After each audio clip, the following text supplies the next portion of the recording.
Ah, hola. Vale, perfecte. Vale. Sí. No dir... Val.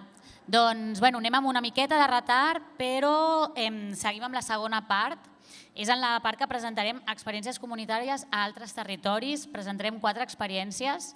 2 d'elles seran en format presencial i 2 altres seran en format online.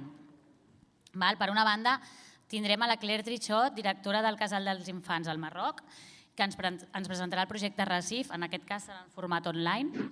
Després seguirà la Emma Vinyoles, que és la referent de l'àrea d'infància, adolescència i famílies del Consorci de Benestar Social del Gironès SAL, que ens presentarà el projecte Sostre 360 al Gironès SAL.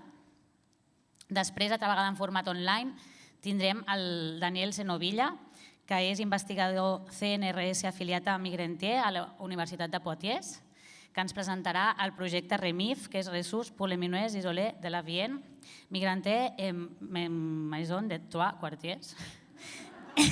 No sé francès, ho he intentat, però no. I després seguirem, altra vegada en format presencial, amb la Núria Bayona, educadora social de l'Espai Jove Manresa, que ens presentarà l'Espai Jove Manresa, 21 anys d'acompanyament a joves d'origen migrat. Així doncs, comencem amb la Claire. Claire, no? Hola. Hola, buenos días. Perfecte. Buenos días. Es un placer estar con vosotros esta mañana a pesar de la distancia. Nada, bueno, sin tardar os voy a presentar, ¿no?, el RACIF, nuestra intervención con menores migrantes, ahora mismo menores migrantes marroquíes, que diseñamos en el 2016, bueno, teniendo en cuenta el recorrido, ¿no?, del Casal con el colectivo, la experiencia tanto en Cataluña como en Marruecos, país donde tenemos sede, equipos, socios desde el año 2007 de manera formal, diríamos, ¿no? ¿Qué significa RACIF, no? Es un nombre peculiar que viene del árabe. Es un nombre en dialecto marroquí que significa acera. Acera, y en árabe clásico, en árabe diría más poético, es el muelle de donde llega y se va la gente, las personas, y realmente donde tienen y consiguen el apoyo, ¿no?, para conseguir avanzar. Finalmente, bueno, RACIF se sitúa en la calle, desde la calle, con los niños, con las niñas más vulnerables. Iniciamos el RACIF en el 2018 en Tánger, precisamente, pero hoy, en 2022, tras unos años de inicio del proyecto, pues estamos en 3 territorios, en Tánger, en Casablanca y en Barcelona. Desde hace nada, unos meses, en alianza con otra ONG de cooperación en Marruecos, pues construimos una alianza y hoy la ONG AIDA está también vinculada al proyecto con 2 entidades locales marroquíes. Una es AICED, que es nuestro socio estratégico a muchos niveles en Tánger. Otra es Beiti, que es una entidad que probablemente habéis oído nombrar, muy reconocida también en Marruecos, en Casablanca, que interviene con también niños y niñas de la calle. Y una otra entidad que colabora también, que es una entidad académica, que es la UPF de Barcelona, que lleva a cabo una parte de las actividades con nosotros. Otras entidades que están vinculadas al proyecto de manera a lo mejor más satélite, entidades catalanas y entidades marroquíes, y ya os iré explicando en qué acciones, en qué actividades están vinculadas. Recibimos para este proyecto actualmente el apoyo de la Agencia Catalana de Cooperación y del Ayuntamiento de Barcelona. También al inicio hemos recibido el apoyo del Ayuntamiento de Santa Coloma y de la Caixa, ¿no? Bueno, nuestros objetivos y el objetivo principal del proyecto es garantizar los derechos de los menores migrantes marroquíes en su itinerario migratorio. Y realmente teniendo en cuenta, ¿no? Y respondiendo a estos retos que suscita su movilidad, no solamente su movilidad internacional, sino su movilidad también a nivel de ciudad, en Tánger, en Casablanca, entre Tánger, Casablanca y otras ciudades de Marruecos, y evidentemente, una vez que pasan el estrecho, su movilidad más internacional.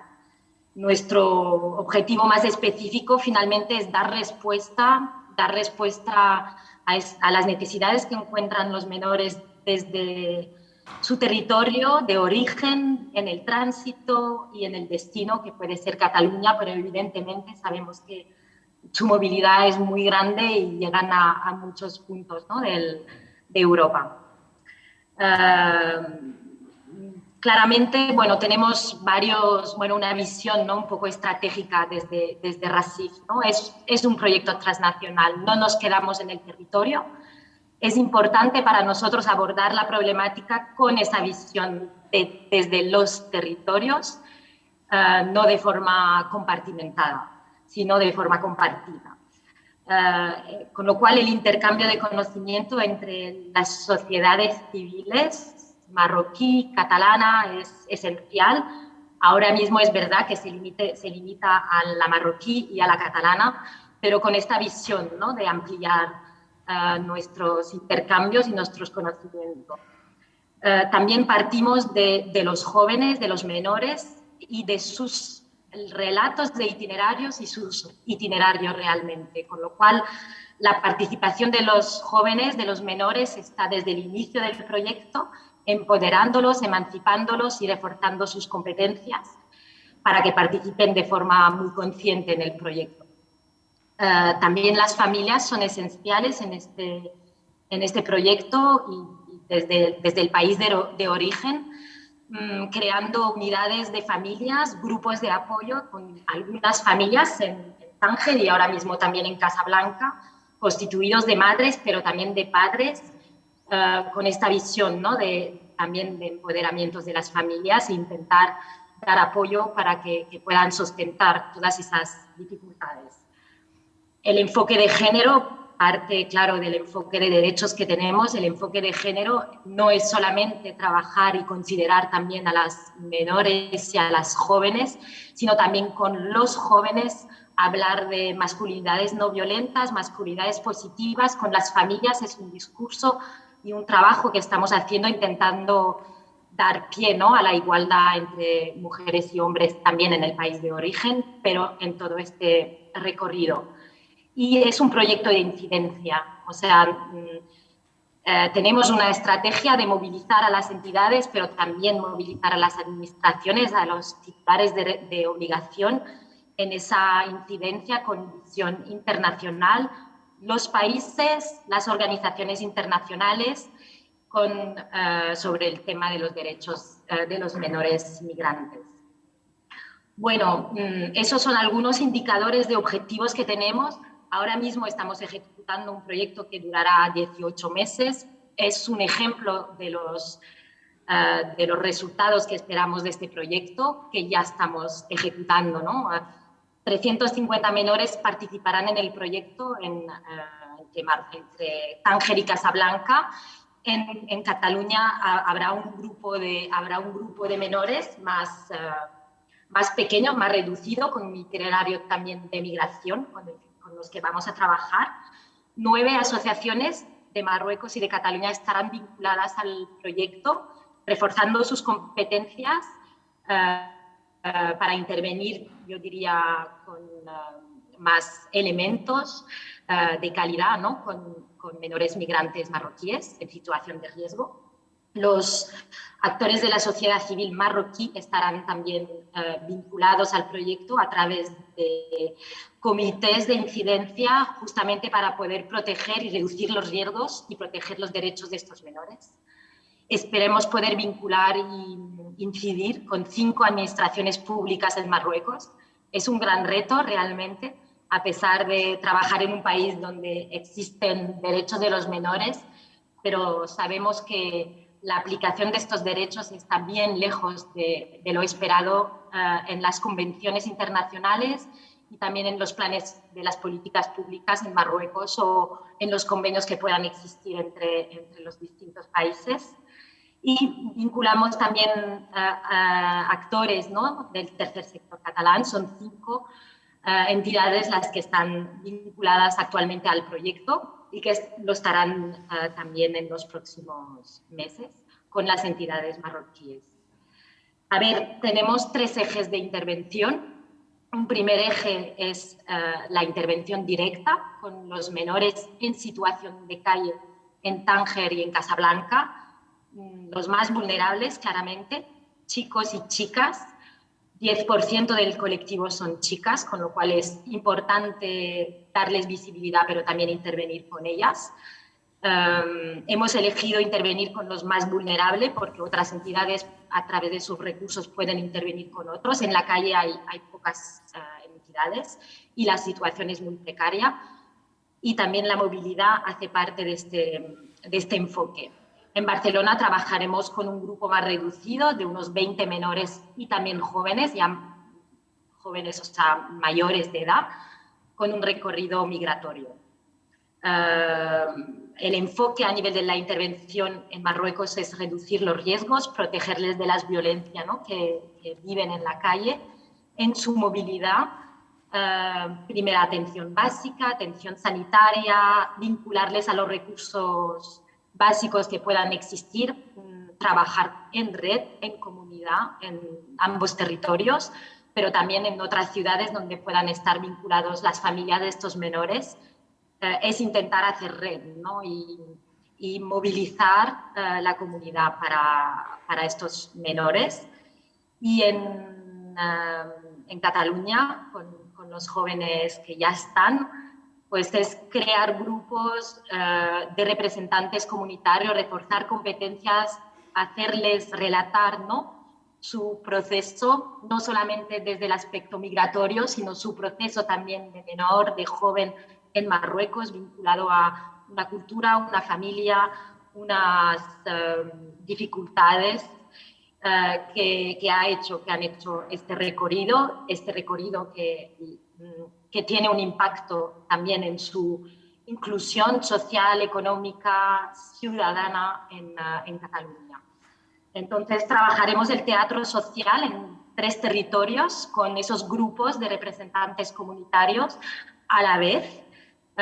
Evidentemente, con otros, queremos hacer teatro social, teatro foro, y dar pie a poder sensibilizar la ciudadanía en los 3 territorios y que esos 3 grupos de jóvenes estén vinculados también, no solamente a distancia, pero habrán momentos de encuentro entre los 3 grupos para también actuar en las calles de Tánger, donde la ciudadanía también necesita abrir los ojos sobre las dificultades y las vivencias de estos jóvenes, ¿no?, y la exclusión que viven. Claire, perdona, nos quedan 4 minutos, que hoy vamos a saco, te aviso. Voy más rápido. Gracias. Bueno, el segundo eje son las competencias que se mejorarán a nivel de los actores de la sociedad civil de ambos territorios.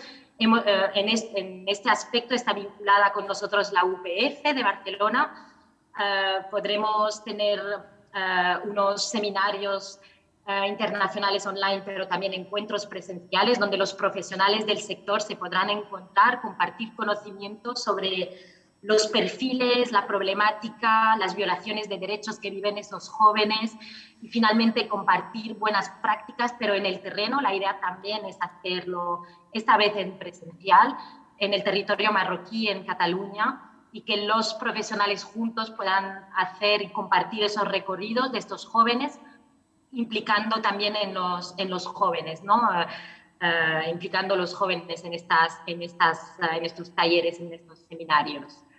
El tercer eje de incidencia es de incidencia sobre los derechos de los menores, movilizar a los actores para poder hacer presión a las administraciones en ambos territorios, llevar a cabo una investigación colaborativa con las entidades, animar, movilizar comités de protección de la infancia en las ciudades, en Casablanca y en Tánger, comité que ya existe en la ciudad de Tánger y que está ya movilizado, identificar las vulneraciones de derechos para poder elaborar informes de forma anual, informes que van tanto que serán difundidos tanto en las redes de nuestras entidades, pero también en las Naciones Unidas, en los mecanismos que existen de aplicación de los convenios internacionales.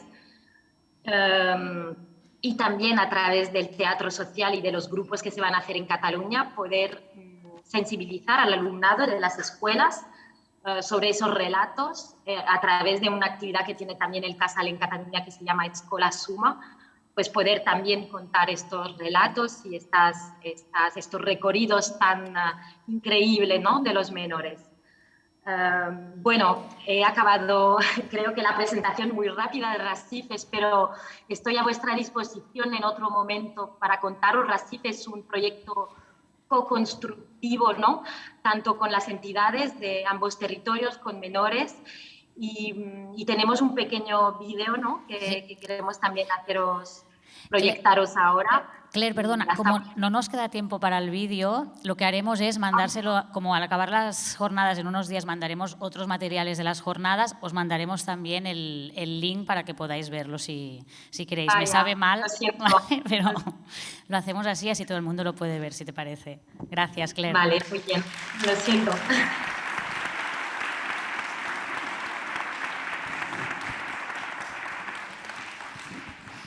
Molt bé, doncs després de connectar en pantalla, ara seguim amb la Emma Vinyoles, que ens presenta el projecte Sostre 360 al Gironès Sal. Hola, primer de tot agrair en nom del Consorci poder estar aquí i explicar una mica la nostra feina. També dir que, després d'explicar l'experiència del Raval, nosaltres, la nostra experiència és molt més petita, el territori és molt més petit, les necessitats són també diferents i us intentaré explicar. I fa molt menys temps que estem treballant amb joves migrats sols.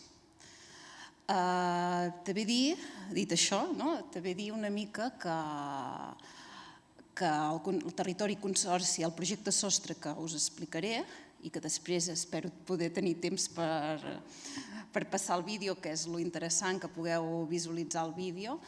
El projecte Sostre és de tot el territori gironès Sal.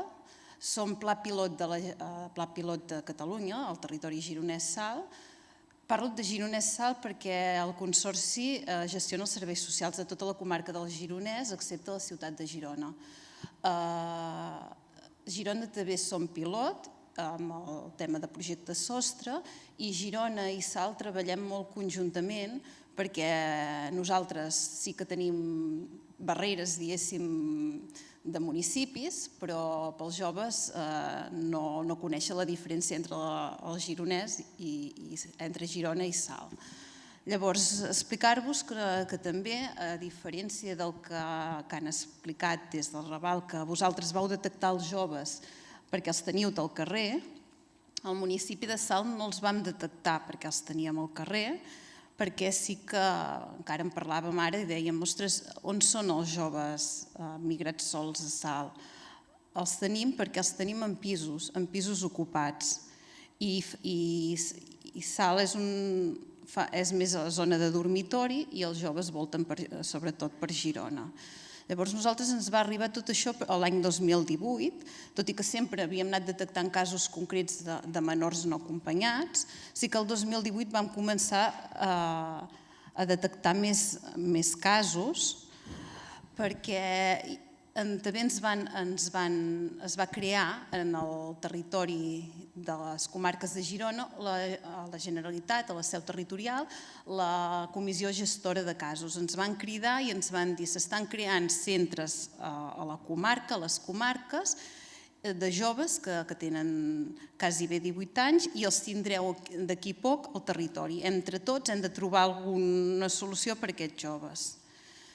Llavors, a partir d'aquí també van començar paral·lelament a detectar els primers casos de joves sense referents i de menors, sobretot. Per exemple, a la Mesquita de Sal, que és una mesquita que és referent de totes les comarques gironines, vam començar a rebre trucades de referents a les mesquites que tenien menors en allà allà a la Mesquita. Per què anaven a Salt? També m'agradaria explicar-ho, perquè Salt és un municipi de la comarca del Gironès, és un municipi de 32.000 i pico d'habitants, té una taxa d'immigració molt elevada i molts d'aquests joves venien a Salt atrets també per familiars, per coneguts del territori que estaven vivint a Salt i perquè havien sentit a parlar del municipi en els espais, en la família, etc.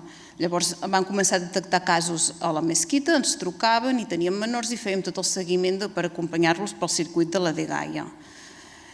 Paral·lelament a això, es anaven creant centres de menors. A la comarca se'n va crear un al municipi de Sant Gregori, que és un municipi molt petit i el centre era molt allunyat de la població de Sant Gregori. Què passava? Doncs que aquests joves quan sortien del centre o quan havien de sortir, no per sortir per l'edat, sinó perquè anaven a treballar, a estudiar, el que sigui, venien també a Salt i a Girona. Llavors, ens vam trobar, els diferents serveis municipals vam dir, ostres, hem de fer alguna cosa, hem de detectar, tenir coneixement de realment què tenim.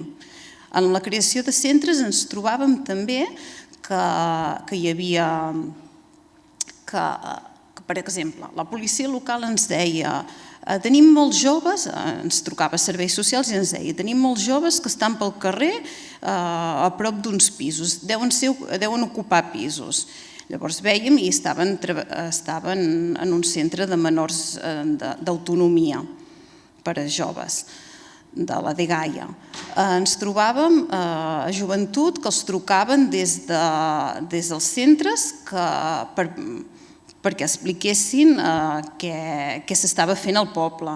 I vam dir, ostres, hem de contactar amb aquests centres, hem de detectar més joves i hem de veure què podem fer. Necessitem una figura a Salt que pugui contactar, perquè des de serveis socials venen els joves individualment però no acabem de detectar la realitat que tenim, joventut tenen això, es posen en contacte amb ells als centres, joves van a l'àrea d'acollida, ens vam asseure i vam demanar això.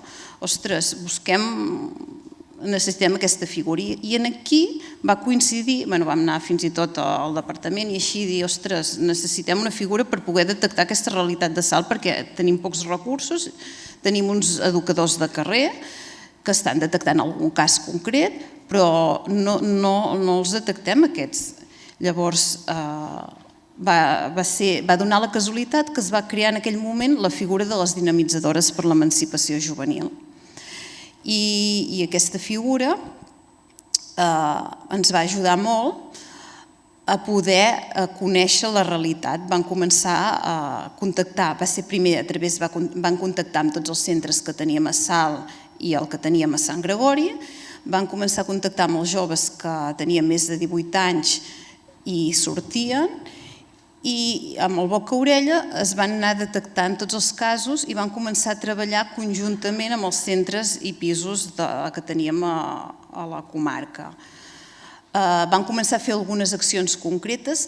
Nosaltres, ostres, a mi m'ha sorprès el treball comunitari conjunt que esteu fent al Raval i dona idees i ganes de fer coses també, però nosaltres vam començar a fer com accions molt petites i, per exemple, una de les accions és això que deia amb els centres de culte, que sí que vam veure que estaven acollint joves no acompanyats, vam treballar amb la Secretaria d'Immigració i amb l'Institut Català de l'Acolliment per anar-los a explicar tot el tema per si volien acollir menors o joves.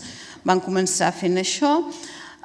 Les dinamitzadores van començar amb tot el tema de treball individual, van començar sobretot a treballar necessitats bàsiques amb els joves, conjuntament amb els ESBAs, van començar a treballar l'arrelament amb el territori, sobretot eren els joves, el que he dit abans, els tenim molt en pisos ocupats, sense subministrament, llavors això... Ara m'ha descol·locat això del temps, perdó. I això, van començar a detectar això i treballaven amb els centres de menors. Ara perdoneu, perdoneu, ja ho sé. I el 2020 ens va arribar la pandèmia i teníem els joves tancats en pisos, sense subministraments, sense res, avorrits, que no sabien què fer, i vam organitzar un dispositiu de repartiment d'aigües per a les famílies vulnerables. Vam començar a fer petites accions amb aquests joves i a partir d'aquí va sortir una mica això, un grupet que van començar, després passar la pandèmia, van començar a organitzar un grup que es trobaven per fer esport en el camp de futbol. Alguns d'aquests joves van afegir-se al grup de conversa que continuen fent els dimarts i dijous l'equip d'educadors de tarda oberta i la mediadora comunitària. I vam començar a fer accions. Per exemple, volíem fer tot un tema d'APS, vam començar tot el tema de mentories amb estudiants d'integració social d'un institut de Salt per poder relacionar-se aquests joves amb els de l'Institut de Salt que feien integració social.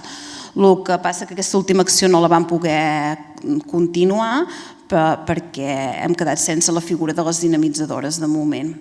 Llavors, amb el treball individual de les dinamitzadores i el grupal, que ara veureu les fotos una mica de l'activitat esportiva i el grup de conversa, doncs també vam detectar sobretot molts joves, i en l'activitat esportiva també servia molt per vincular amb els joves, vam detectar sobretot molt la necessitat, que eren joves que vivien en pisos ocupats però també acabaven dormint al carrer, acabaven dormint en gratjos i en males condicions.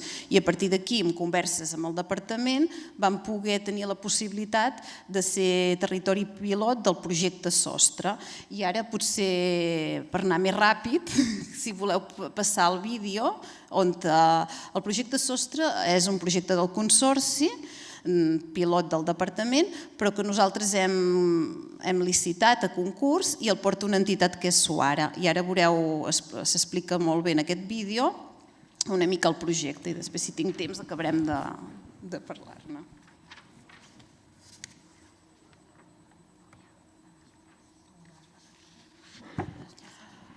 Si tu deixar de fer música agressiva, perquè si no el meu cor es contamina.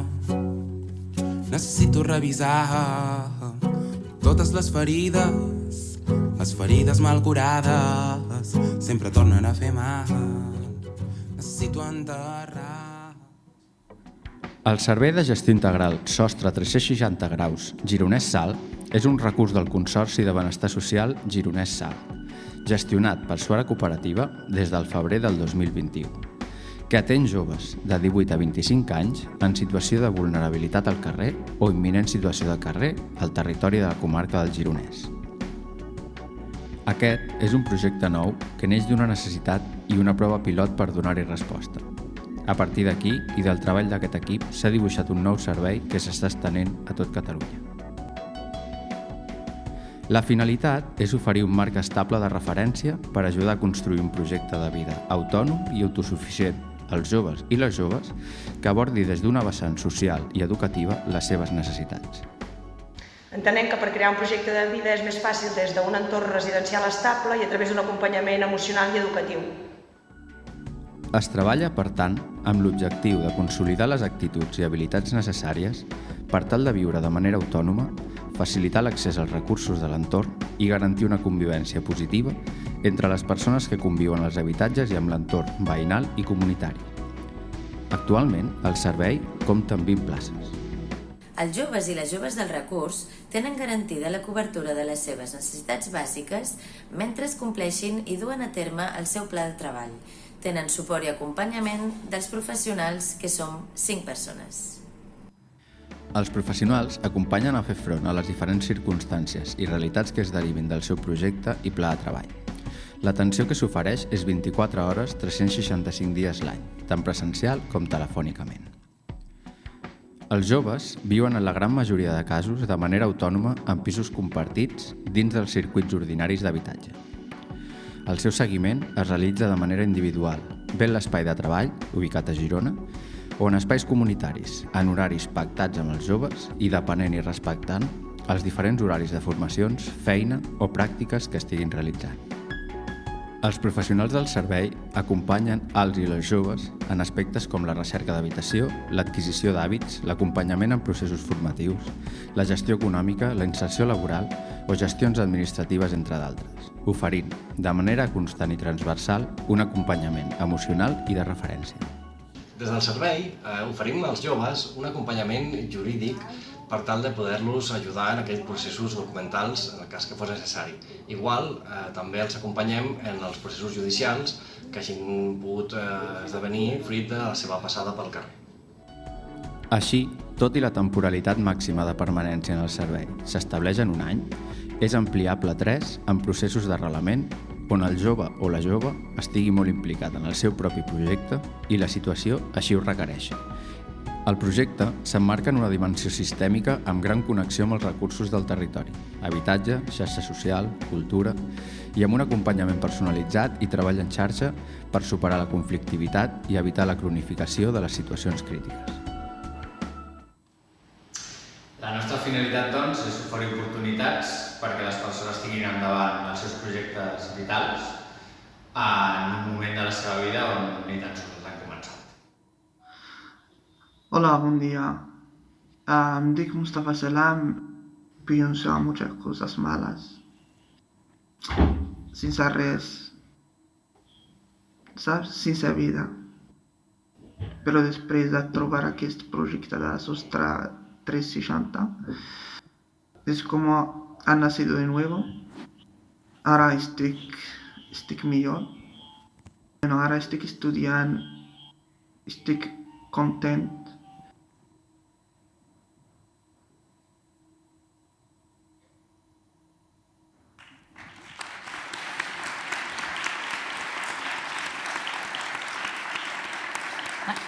Emma, moltes gràcies. Ens sap greu perquè hem d'anar tallant a tothom avui, però anem una mica... Hem volgut explicar moltes coses. Ara seguim, altra vegada en format online, en pantalla, amb el Daniel Senovilla del projecte Remif. Que no sé si el tenim, el punxem... Bé, ja sabeu les coses del directe i de tot el que és online, no? Que a vegades no van igual de ràpides que ens agradaria. Però, bueno, ara sí, no, ens esperem, no hi ha pressa. Bueno, n'hi ha, però quan no es pot, no es pot. Així doncs... No sé. Vale. Hola, bon dia, Daniel. Et donem pas.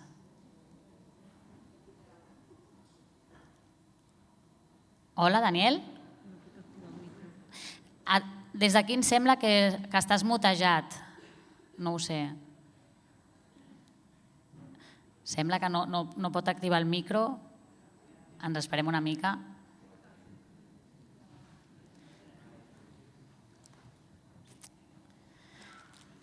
Esperem a veure si seguim amb ell o pel que sigui passem a la següent presentació un moment i mentre es solventa el problema. Ara ens diuen alguna cosa.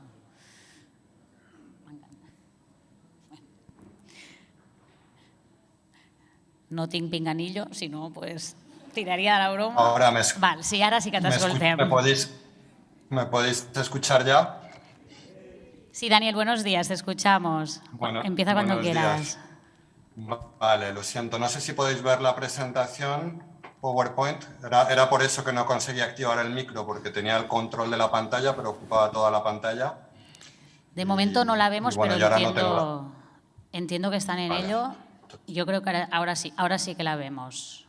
Vale. A ti no te vemos, pero creo que lo están solucionando. Perfecto.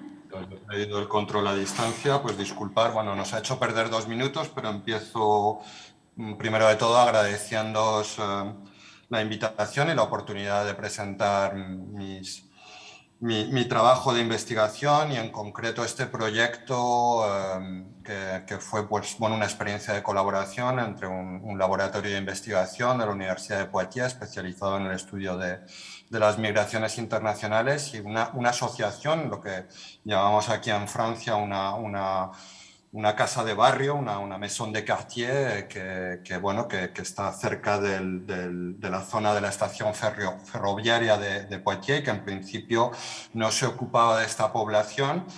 Y bueno, todo esto empieza en el año 2014 tras constatar que en esta ciudad de Poitiers, donde llegaban muy pocos menores migrantes no acompañados, se empezaba a apreciar, empezaban a ser visibles pues toda una serie de sobre todo chicos, porque en aquella época, ahora ya hay algunas chicas, pero en aquella época era sobre todo una migración masculina, chicos que se encontraban en esta zona de la estación ferroviaria en una situación de inactividad completa.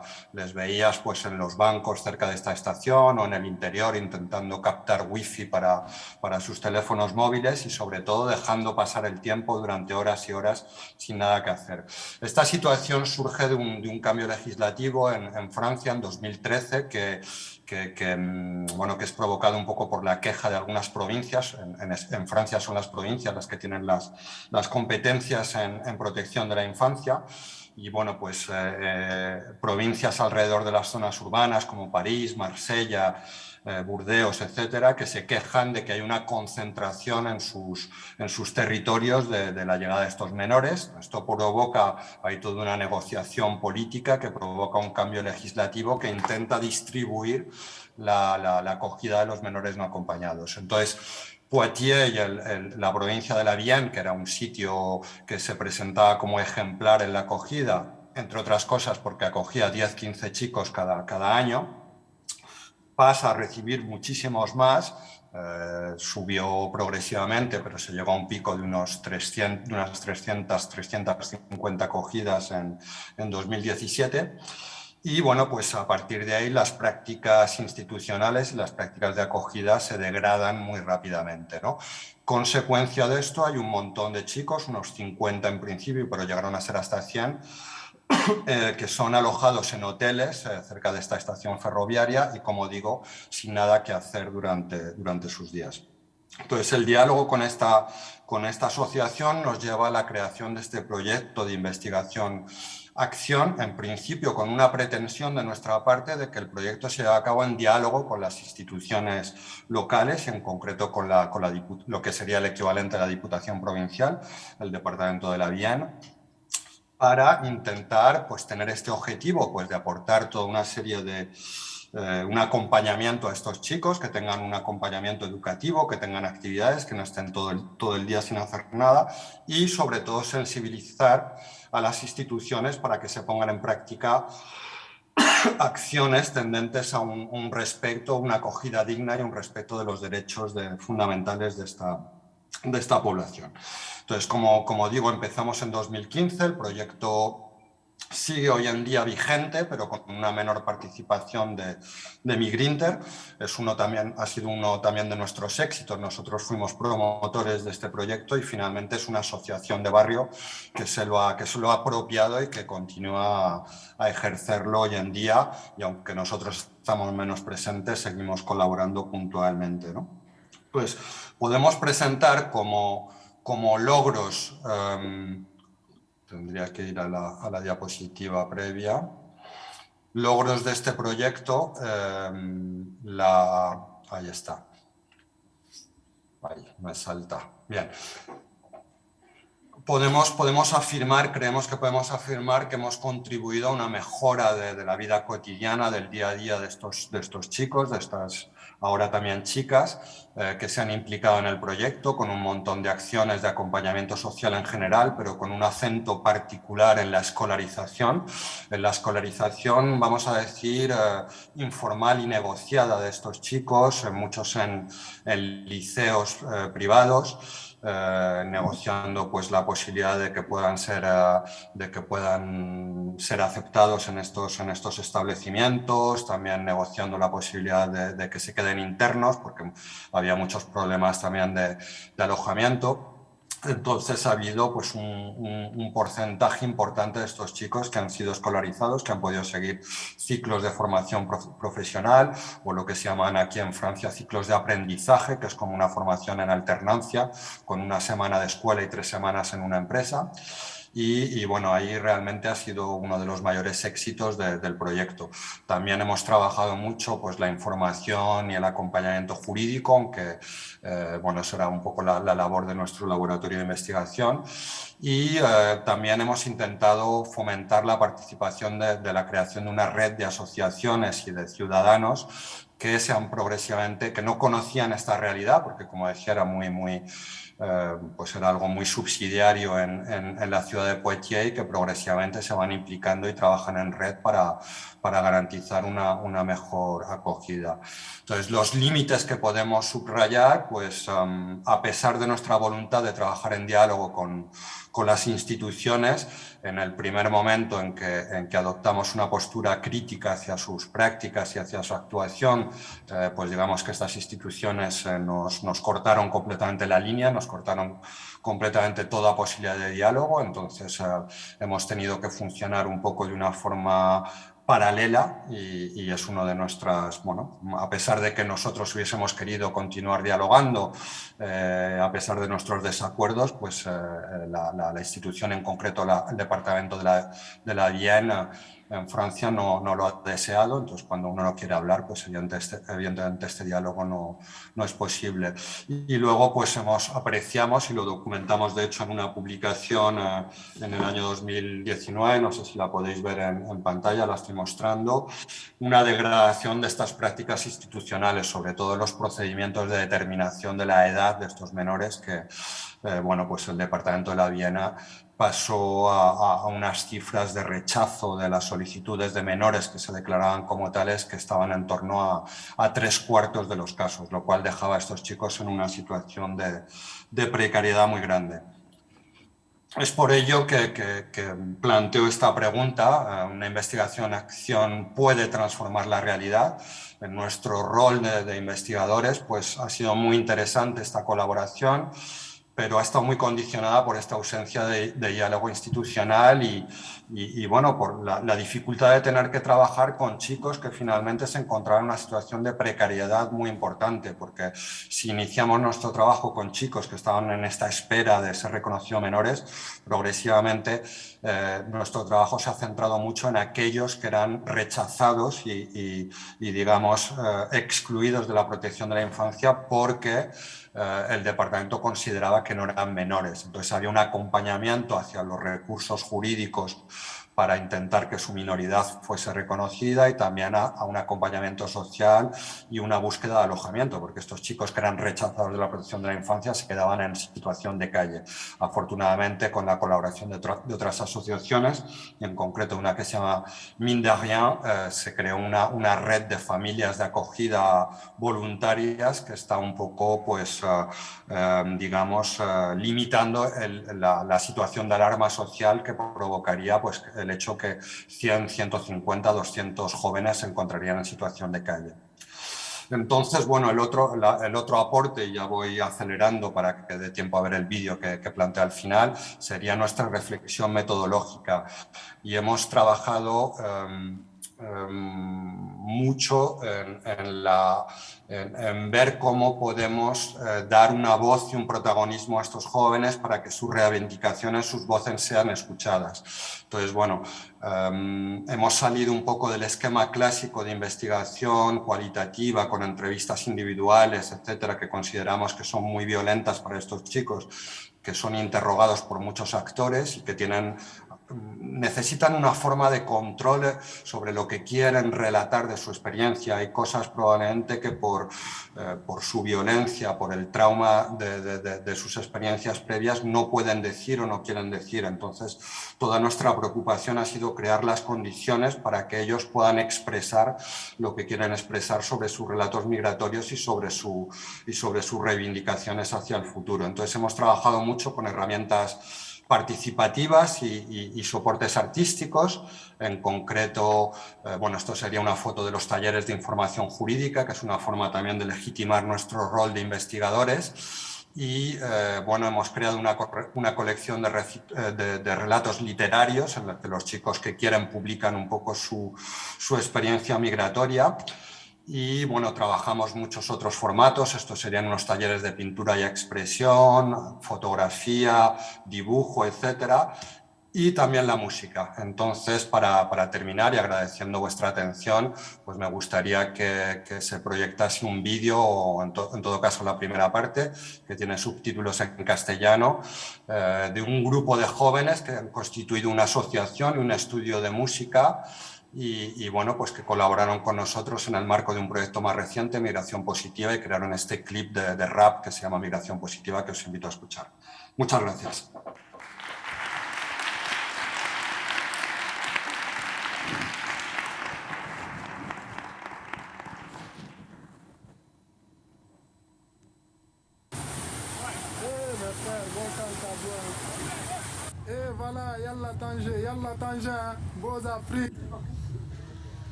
Peu importe ce que nous avons traversé, nous ne baisserons jamais les bras.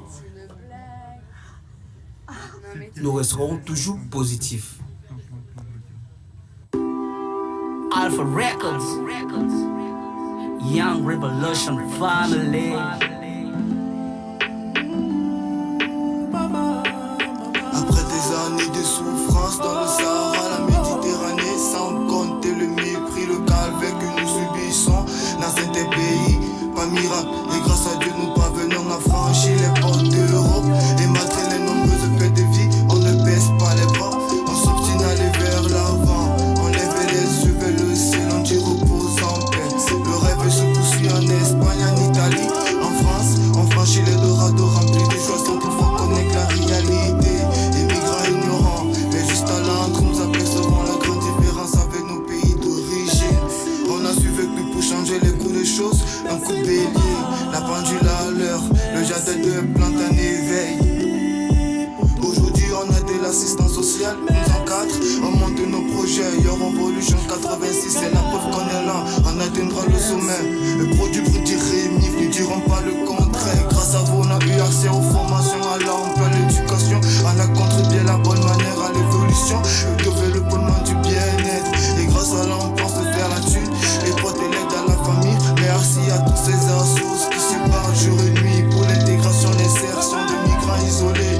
Le grand famille hébergeant ces hommes au grand cœur que nous êtes en trouvant nous connaître. C'est grâce à vous qu'on garde le moral haut, le sourire, l'espoir, la clé d'or c'est vous. Le remercie infini, je rends hommage au toit du monde ami des reins. La M3 de mission locale, resto du cœur collectif, la majeure partie jeune. Et tous ces assos, nous vous remercions infiniment. Hommage à Alexandre, Yasmina, Gérard, Chantal, Sylvain, Sylvie, Thomas, Ambre, Solal, Louis, Agathe, Laura, Milly, Manon, Cécile, Louis, Simon, Louis, Damien.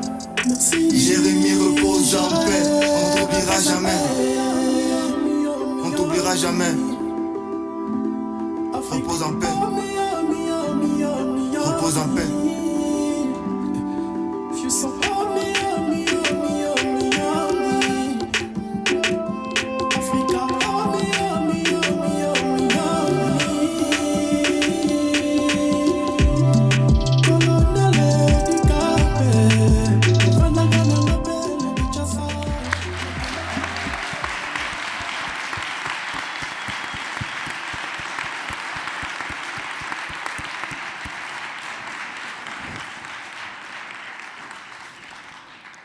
Bueno, muchas gracias, Daniel. Creo que vamos tomando nota, ¿no?, un poco de todas las presentaciones.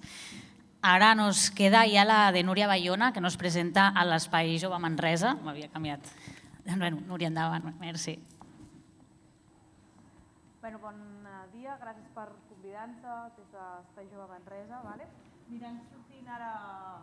Ai, sí, no? Això és la falta de costum, moltes gràcies per convidar-nos.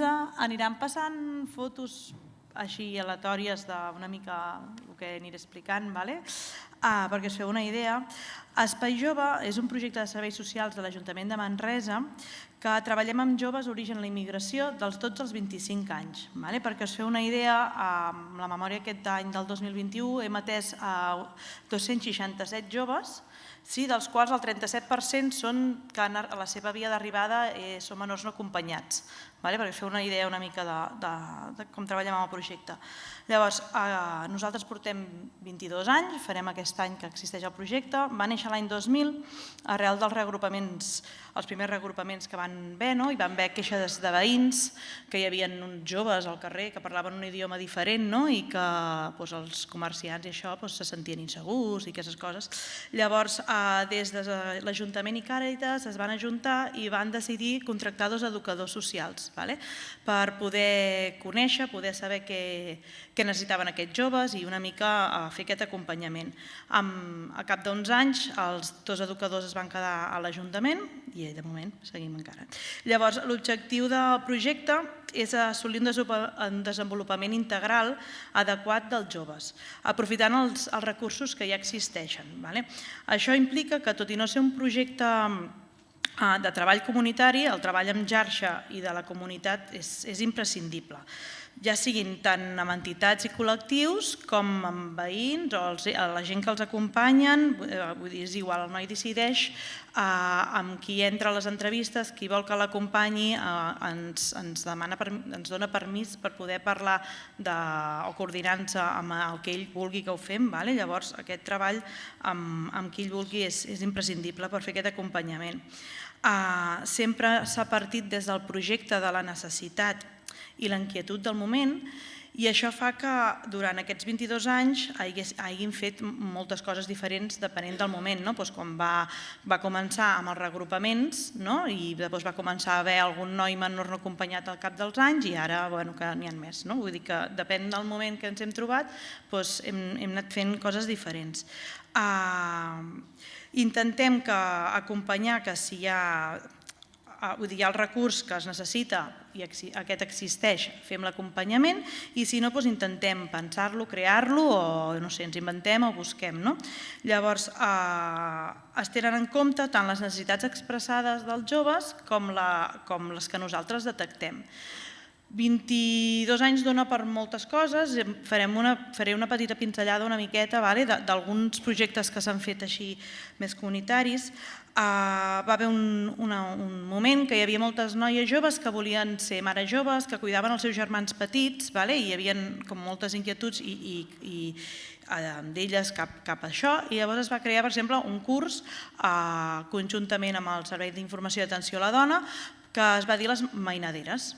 Llavors es va fer com un curs per donar eines a aquestes noies que els sigui útil per les que feien de cangurs o cuidaven els nens petits per en aquell moment o quan siguessin mares perquè ja tinguessin aquestes habilitats o donar-los més suport. Llavors també va haver durant molts anys es va fer durant molts anys un torneig de futbol, el futbol sempre es demana, sempre es va demanant, i durant uns anys es va fer un torneig de futbol que hi havia molts joves de Manresa, no era només per joves migrats, sinó que es barrejaven i va tenir també èxit. Això venia d'una demanda més seva que quan tenen més de 16 anys, si no ets molt bo, no pots jugar a futbol gairebé enlloc.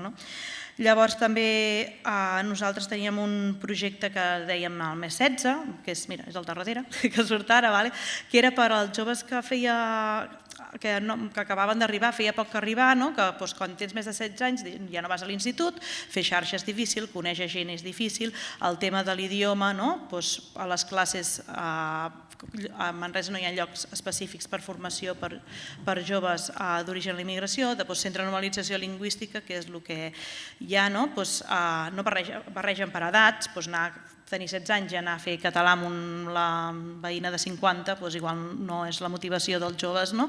Llavors es va fer aquest grup de més 16 i mentre estava sent això, que ha sigut durant molts anys i l'hem anat modificant, va arribar una subvenció de 6 mesos que es va poder fer un projecte de ràdio. Es va fer durant 4 programes de ràdio, que així d'aquesta manera hi havia una motivació de la parla d'aprendre el català i de donar-se a conèixer a Ràdio Manresa, vull dir que era més així. Llavors, l'últim que hem fet que es va quedar tallat per la pandèmia és que ens vam adonar que hi havia poca relació entre els joves de situació d'exclusió amb els que podríem dir de situació més acomodada. Amb l'Institut que fa animació cultural i integració social ja hi teníem sempre molt contacte perquè anàvem a explicar el projecte amb els alumnes, que es coneixessin Espai Jove, a vegades havíem compartit espais que els joves del projecte aquest de més 16 anaven i compartíem estones, però es van fer un projecte que es deia Espai Obert, que era un espai més compartit, que és aquest d'aquí darrere, veus? Va superbé, sense voler-ho, i s'ajuntaven per fer alguna cosa junts, i compartir temps que es coneguessin, però no com que els joves de l'institut preparen coses, sinó que entre ells dos es munten una cosa conjunta, compartint espai i coneixent-se, que són joves de la mateixa edat amb situacions molt diferents, per compartir i conèixer totes les seves coses. Llavors, nosaltres sempre ens agrada, quan anem així, fem conferències o fem coses d'aquestes, que és important recalcar els punts forts i els febles del nostre projecte. Com a forts tenim que és un projecte dinàmic. Com he dit, hem fet moltes coses, n'he dit 4, però vull dir que nosaltres sempre ens estem inventant i quan veiem que tenim un grup de joves al carrer o ara tenim un grup de noies joves o que sigui, anem inventant-se projectes, vull dir que això fa que sigui molt dinàmic, que a la vegada també és desgastant, vull dir que sempre anar pensant, tenint en compte que tenim pressupost zero, també és d'allò, però té les seves dues coses. Al portar 22 anys som un projecte molt de referència a Manresa, sobretot amb la comunitat musulmana. Els joves marroquins, ells ja porten els seus amics, vull dir, els que ja són més grans del projecte, que ja tenen la seva vida, acompanyen joves que han acabat d'arribar, vull dir, som un punt de referència a la ciutat. I com a febles, hem ficat que tenim que al representar l'administració això crea certa desconfiança en els col·lectius activistes, tot i que nosaltres tenim vincle i treballem amb col·lectius que existeixen a la ciutat, sí que al ser l'administració a vegades ens trobem que hi ha una mica d'aquesta que ensequen una mica la porta. Després també que a ser l'administració es creen expectatives que no es poden complir. Ara ja no tant, però fa un temps era Núria, vengo aquí para que no me arregles los papeles. I dius, no, vull dir que no, quiero un piso, tu ayuntamiento vas a tener un piso, no sé què, i això també ens provoca que és una feblesa, perquè ens venen amb unes expectatives que no podem complir i després primer hem de baixar les expectatives per continuar treballant. I una altra feblesa era el pressupost zero, que ja ho he enganxat una miqueta abans, que això ens dona molt poca estabilitat. A no tenir pressupost és en plan, ara hi ha això, ho enganxem i podem fer un projecte, o ens ajuntem perquè ara veiem aquesta necessitat i en fem un altre, però clar, això també a la vegada provoca que hi hagi poca estabilitat per poder fer els projectes. En els últims 5 anys, com a tot arreu, hi ha hagut un augment de joves al carrer i veient aquesta problemàtica, a finals de l'any passat, del 2021, es va incrementar el projecte amb 2 educadores més per fer treball comunitari i més hores de medi obert. I van venir aquí a Barcelona, van conèixer el projecte Dispositiu Dresanes, els va agradar molt, ho vam compartir amb equip i això, i al mes de desembre va començar una adaptació del projecte a la ciutat de Manresa, amb l'objectiu també d'oferir des del medi obert una activitat esportiva inclusiva, amb l'aproximació, detecció i vinculació amb el col·lectiu de joves que estan en situació més de carrer, i amb una intervenció socioeducativa, també per la reducció de danys, que es fa 2 dies a la setmana, hi ha el monitor esportiu, es dona entrepà i s'ofereix dutxes, sí, però tot treball comunitari té un procés, i a Manresa s'ha iniciat en col·laboració amb col·lectius i entitats, però no és ni de bon tros tan participatiu ni comunitari com aquí a Barcelona. Llavors es segueix treballant perquè a nivell comunitari s'impliqui més, però sí que hi havia molt la necessitat de joves en situació de carrer molt precària i es va prioritzar que pogués iniciar-se i a la vegada anar treballant perquè la comunitat s'hi anés incorporant. Sí, vaig bé. I llavors, per acabar una miqueta, nosaltres amb aquests 22 anys tenim com una, li diríem la paraula, la filosofia del projecte, que nosaltres és com la clau amb la que nosaltres treballem, que és que tot i estar en un territori no són territorials, els nois es mouen, vull dir, un dia estan a Manresa, l'altre dia estan a Terrassa, estan a Barcelona, estan a Amposta, és a dir, telefònicament coneixem a molts treballadors que no fiquem cara, però que vull dir que els nois són mòbils i hem de treballar amb això. Nosaltres tenim claríssim que el noi marca el procés i nosaltres l'acompanyem, vull dir, ell és qui marca amb què vol que nosaltres l'acompanyem, amb què vol que l'ajudem, amb què no, ara sí, ara no, nosaltres estem allà, el nostre expedient sempre està obert, no es tanca, tot i que siguem serveis socials, es tanca quan fan 26 anys per edat, però llavors igualment continuen venint si hi ha molt vincle, però saben que sempre ens trobaran, llavors a vegades marxen 2 anys a Bèlgica, tornen a venir, continuem treballant amb el que en aquell moment ja entren a la presó, entren a la presó 1 o 2 anys, surten, tornen a venir a Manresa, ara com estàs, què hi ha, continuem treballant, vull dir que ells marquen el procés, nosaltres fem aquest acompanyament. Nosaltres tenim claríssim que empatitzem sense mentir, sem clares, intentar sempre crear vincle amb el jove, sempre n'hi ha que crees més vincle que d'altres, i donem molta importància a la mirada. Depenent la mirada que tinguis cap a aquest jove, ell sortirà més empoderat o no. Vull dir, a vegades parles d'un mateix jove amb un recurs, el veuen d'una manera com molt negativa, i parles amb un altre recurs i la seva mirada cap al noi és molt positiva, i això nosaltres pensem que això és molt important a l'hora de treballar amb un jove, la mirada que tinguis cap a ell i cap a la possibilitat que aquest noi se'n puguin sortir.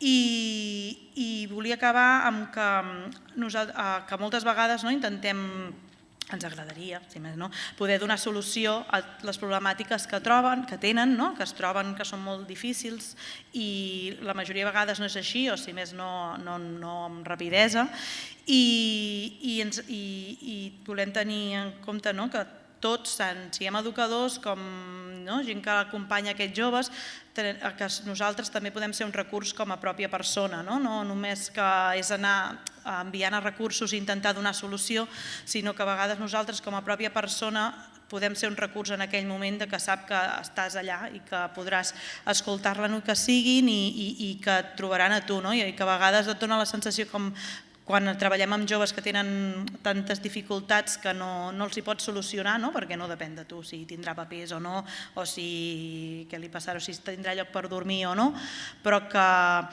vegades ens agrada quedar-nos amb això que com a persones, com a educadors, com a integradors o com a veïns o com això, que som un propi recurs i que és important tenir-ho en compte. I ja està. Moltes gràcies.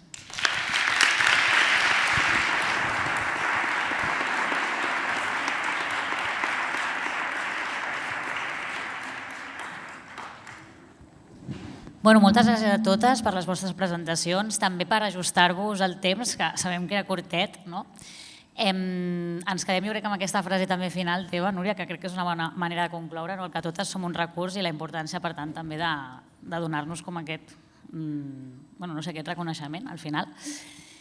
I ara, per ja passar a la part final de les conclusions, a la que ens toca participar a totes, pujaran l'Ester Bonal, directora de Xamfrà, el Michael Harram, professor de rimes de l'Espai Jove de Xamfrà, i l'Andreu Rodríguez, professor de rimes i producció musical de l'Espai Jove de Xamfrà, també.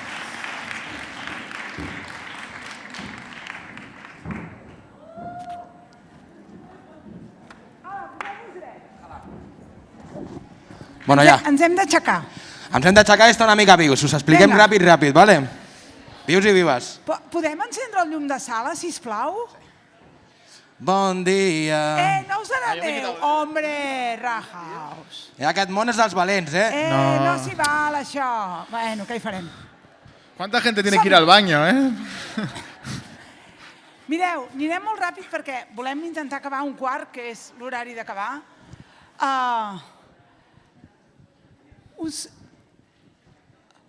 Us convidem a fer-nos la base del rap que faran el Michael i el Draco. Només heu de fer la base, ja veureu que és molt fàcil, no us atabaleu. I just quan acabem això, que durarà exactament 2 minuts i mig, ja podeu anar, segons el vostre color i la vostra figura, us reuniu en els faristols que ja heu vist per baix, i aleshores, a partir de la pregunta, que sí que a cada grup tindreu la mateixa pregunta, intentar en les cartolines grans blanques que hi ha escriure en prosa o vers una reflexió compartida entre les 8, 10, 12 persones que formareu cada grup. Aquestes conclusions nosaltres les recollirem i els joves generaran, ells i els seus companys joves, generaran un rap que serà el rap de les conclusions de la jornada i que rebreu tots i totes. O sigui que farem un retorn artístic aquí. Sí? Vamos allà. Aguanta-ho tu. Fem. Mireu, una cosa molt fàcil, Fem. Som-hi.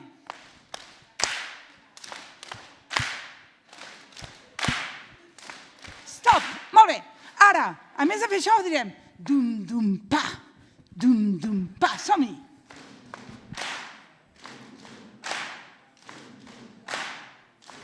Bravo. I ara, tot el grup del fons que esteu amb les graderies, en farem una... Com que sou més eixerits, que ja s'us veu, perquè hi ha tot el personal jove que està per allà. Ara en farem un de 7, l'aprenem tots, tots i totes. Què és això? Mireu. Ho torno a fer. Que no cunda el pànico, que no cunda el pànico. Tornem-hi. Fem. Ma, pit, pit, cama, cama, peu, peu. Som-hi. Once more.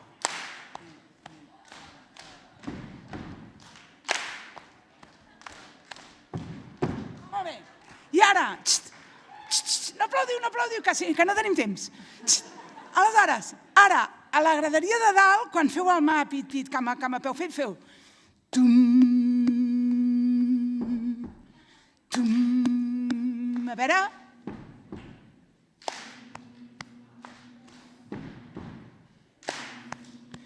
El grup de davant. Dum-dum-pa, dum-dum-pa. Súper. Ho seguim, no?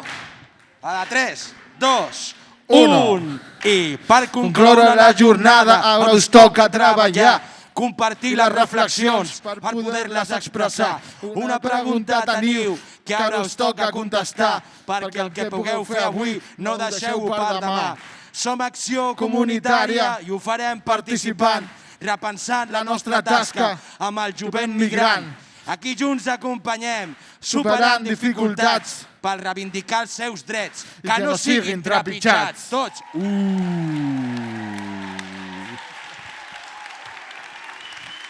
I ara...